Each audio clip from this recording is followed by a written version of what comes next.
Welcome back to my channel. ഞാൻ ഇന്ന് കടലക്കറിയുടെ recipe ആയിട്ടാണ് വന്നത്. നല്ല ഈസി ആയിട്ട് തയ്യാറാക്കാൻ പറ്റുന്ന കടലക്കറിയാണ്, വളരെ ടേസ്റ്റുമാണ്.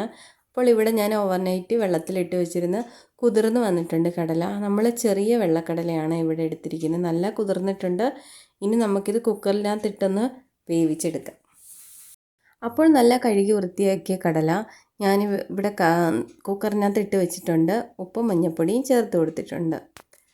അപ്പോൾ കടല ഇവിടെ വെന്ത് വന്നിട്ടുണ്ട്. ഞാനൊരു ചീനിച്ചട്ടി അടുപ്പത്ത് വെച്ച് കുറച്ച് വെളിച്ചെണ്ണ ഒഴിച്ചു കൊടുക്കുകയാണ്. കറി പാകം ചെയ്യും. എണ്ണ ചൂടായി വന്നപ്പോൾ ഞാൻ കുറച്ച് കടുക് ഇട്ട് കൊടുത്തിട്ടുണ്ട്. ഇനി ഇതിൻ്റെ കൂടെ തന്നെ നമുക്ക് കുറച്ച് പെരിഞ്ചീരകവും കൂടെ ചേർത്ത് കൊടുക്കാം. നല്ല മണമായിരിക്കും കറിക്ക്. ഇതിലേക്ക് 2 വറ്റൽമുളക് കൂടെ ചേർത്ത് കൊടുത്തിട്ടുണ്ട്. ഇതിന് നമ്മൾ ചെറുള്ളി, സവാള, ഇഞ്ചി, വെളുത്തുള്ളി, പച്ചമുളക്, കറിവേപ്പില എന്നിവയാണ് ഇതിൻ്റെ കൂടെ ചേർക്കുന്നത്. കറിക്ക് നിങ്ങൾക്ക് തീരെ കൊഴുപ്പില്ലെന്ന് തോന്നുവാണെങ്കിൽ തീർച്ചയായിട്ടും കടലയിൽ കുറച്ചെടുത്ത് നമുക്ക് അരച്ചിട്ട് ഇതിൻ്റെ കൂടെ ചേർക്കാവുന്നതാണ്. കറിക്ക് നല്ല കൊഴുപ്പും കിട്ടും, നല്ല ടേസ്റ്റും കിട്ടും. ഞാനിത് നമുക്ക് എളുപ്പം വയ്ക്കാൻ പറ്റുന്ന ഒരു കറിയാണ് തയ്യാറാക്കുന്നത്, നല്ല ടേസ്റ്റുമാണ്. അപ്പോൾ ഇവിടെ ഇതെല്ലാം വഴണ്ട് നല്ലപോലെ വന്നിട്ടുണ്ട്.